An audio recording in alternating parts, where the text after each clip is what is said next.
This year I attended one of the most interesting human events that I've ever witnessed. It took place in southeastern Arizona near Tucson. It's called the 24 Hours in the Old Pueblo. It's a mountain bike endurance race that lasts 24 hours.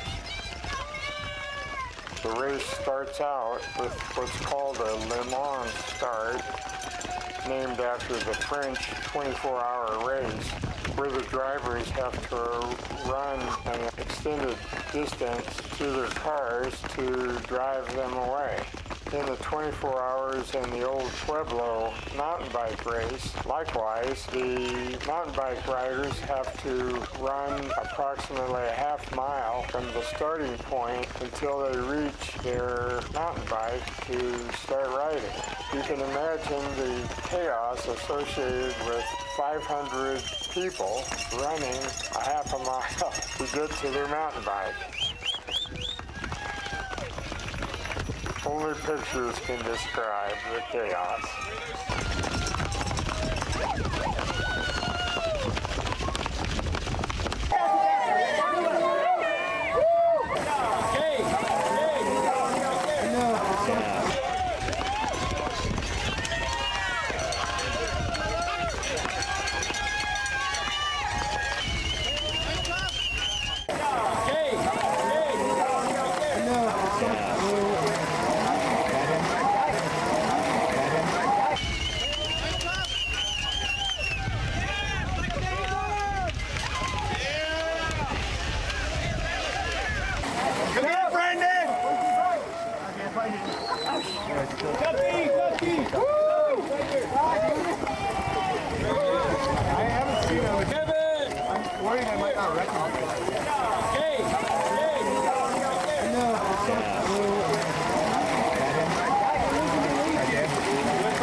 Nice job. Go get it.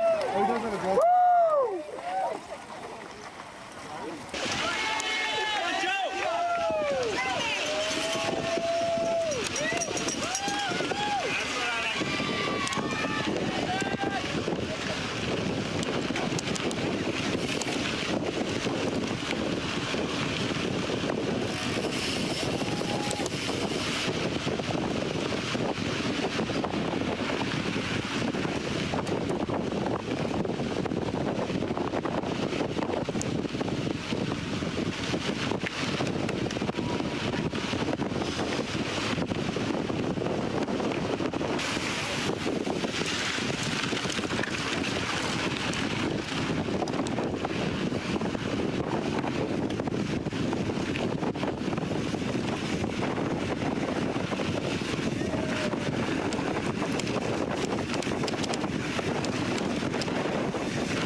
right.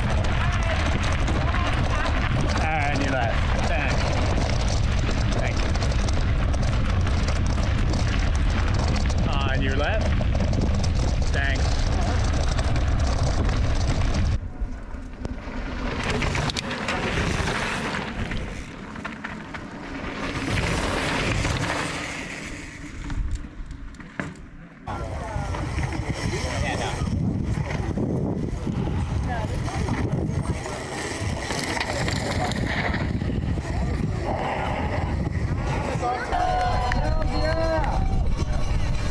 Time already 1 hour 20 minutes deep so far. 1:20 is that race time here at the 24 Hours of Old Pueblo. Hope you're enjoying yourselves.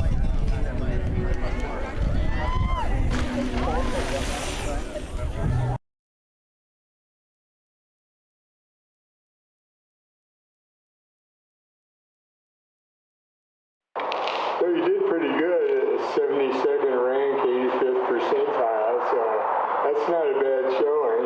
Yeah, in the men's 4-person, we were 28th out of 81 teams. Yeah, So, not a bad showing at all. For a bunch of old guys, right? yeah, Are you 50? You're not 50 yet. 50 in a few months. Okay, yeah. Everybody else is well over 50, right? Yep. They're 57, right? I'm 51, so pretty good for some old guys, yeah. So, how hard was the track? I mean, you gained like over 700 feet on the up part. It was about 1,100 feet total. Okay. And a lot of those feet it's just momentum climbing. You go down into a wash and you coast back up. So the sustained climbing was probably 700-ish. So yeah, almost 17 miles, 1,100 feet. Doing it once, it's not a very difficult lap, but because we all did so many repetitions, each subsequent lap becomes harder, and most riders, your laps slow down a couple minutes subsequently because you're tired, and it becomes harder and harder. Yeah, it was, for my first time riding out there, and first time in an event like this, I would say it was difficult, but none of it was impossible, and I think you just put your mind to it and just keep riding, if you just keep pedaling. And I broke it up, some of the climbs, I broke them up into little 5-minute segments. I knew how far it was, from the road to the tower, and from the tower to the little rock garden, and from the rock garden up to the top of the saddle. And if you just break it in, you just tell yourself you can keep pedaling for 5 minutes, and it was fine. Yeah, I got lucky on a couple of my laps because I fell in with a couple other guys who were doing a pace that was probably a little bit faster than I would have done had I been by myself, but just having them being kind of compelled to stick with the group, it made me push a little harder than I would have had I been out there alone. So, more than 60 miles and about 3,000 feet, that seems like a pretty big effort. Yeah. So how many calories a lap? He tracked it. According to my data, I was burning 1,400 to 1,500 calories a lap. Wow, that's a lot. So yeah, you go through a lot. You quickly learn you have to keep eating and keep drinking during the entire event. You better get off your bike and eat and drink between laps. Don't stop eating and drinking. I wonder how the guys that are doing solos manage to handle that.